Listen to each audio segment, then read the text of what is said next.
Hi, welcome to the LesParis.com podcast. Naturally, I'm Les Paris, and you're listening to episode 292. I want to talk about Gorilla Glass. Do you know what Gorilla Glass is?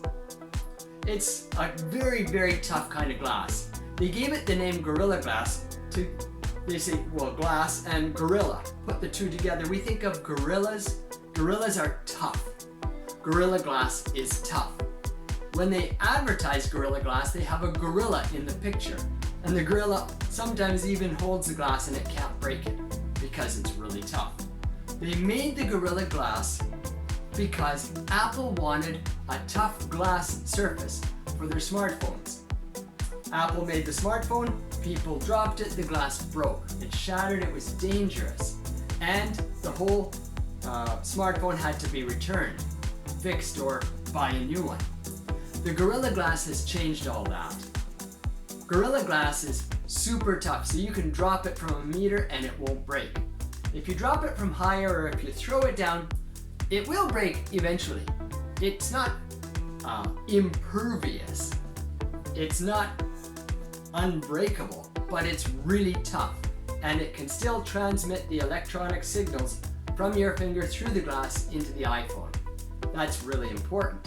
Otherwise, you couldn't do any touch signals on the iPhone. It's also scratch resistant and chip resistant. Now, I've got a little bit of a glass film covering my smartphone. I don't have an iPhone. And that's protected it a lot, but I've dropped my smartphone quite a few times.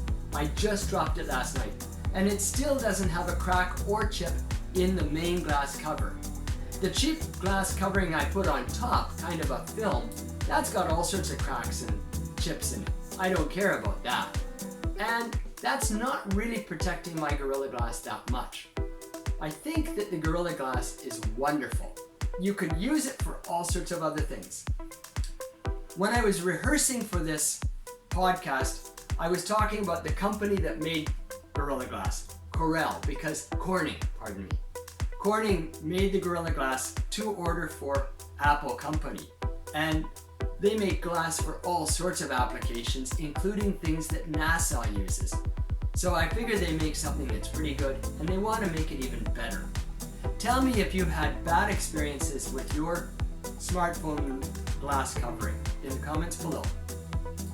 Thanks for listening.